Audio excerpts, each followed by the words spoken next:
All right, next up, we have another story. Tom Daley is a former machinist who has become an award-winning poet. Teachers writing to many of our parishioners and other Lexingtonians, including our Voices graduate Suzanne Adams, are now star storytellers. Through Lexington Education and Lexington Education and other adult programs, he teaches all around the city of Lexington. So he is very, very, very connected to many people in this town. Will you please welcome Mr. Tom Daley?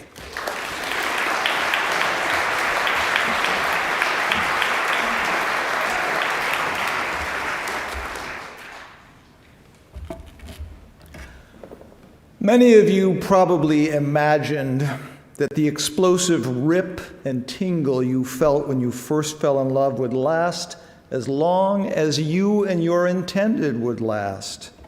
Passion is a powerful thing. But over time, other passions than those incited by sexual desire curl into a relationship. The passion of companionship is the one that has sustained me and my partner, John Altobello, for over 39 years. Getting to be a theme here. Our companionship is buoyed by the passion of shared things, of languorous talks over supper on the subject of the timbre of the voice of the great opera singer Maria Callas, or of the fine jawbone of the plumber who just installed the new boiler. Our companionship is shaped by differences too.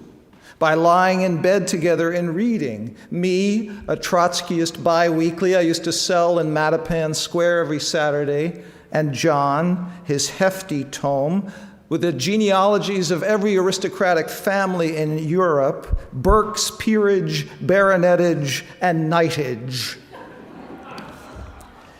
In Latin, a companion is someone you break bread together with. It's an added bonus to break bread with someone who sports a splendid set of buns, as does John.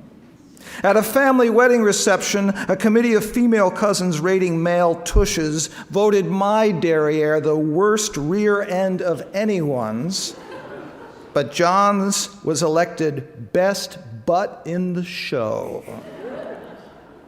Now, having a hunky companion can be a bit of trouble.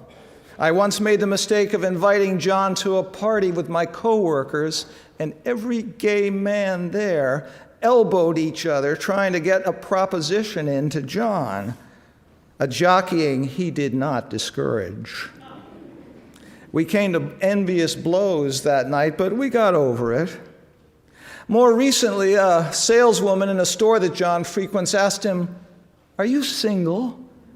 And instead of saying, "No, I've been with this wonderful guy for decades," he said, "Who wants to know?" Kind of like the voicemail message that a woman left on her machine saying, "I'm not available right now, but I could be." Don't get me wrong, John and I have had plenty of passion in the sexual department over the years. When I was introduced to John's great Aunt Mary, I was sporting a hickey as wide as a pomegranate on my neck that John had planted on me. Great Aunt Mary, not knowing that her great nephew and I were practitioners of the love that dared not speak its name when she was growing up, says to me, "Do you keep company, dear?"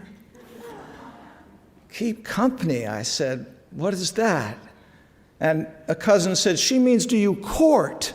I said, "Oh no, Froggy hasn't been courting in many a year." And she looked at me directly at the hickey scoffingly and said, "Oh, come on." John's a neatnik. I'm a slob. John's anxious and imperious. I'm imperious and cranky. John's a great listener.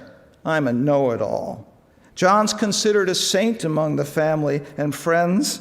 I'm the radical upender of the apple cart of polite, liberal consensus.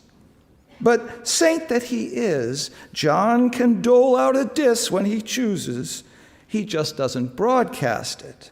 When a cousin who is a professional psychic enlisted everybody at a family party to help her find a toy that her daughter had lost, John snickered to me, sotto voce, if she's such a good psychic, why doesn't she just find the toy herself? Noticing the glee I was taking in his disrespect, he said, now, if you ever tell the story, you have to say that you said that and not me. Our companionship, made rickety by a little cheating, some obsessive flirtation with coworkers, has gotten some serious shoring up from a wise psychoanalyst we've both seen for most of the time we've been together. Together, we've spent enough money to pay for a hefty portion of her beach house in Truro. But for my part, John's worth every penny and more.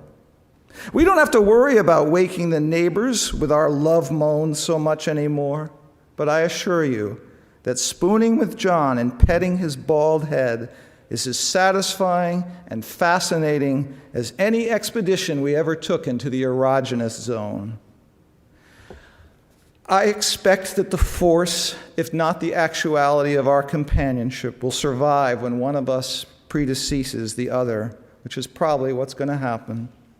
I hope that the memory of the way in which the British thermal units pump themselves from our skin while we snuggle to sleep will keep a body warm and companioned in those cold and lonely nights one of us is probably eventually going to have to endure.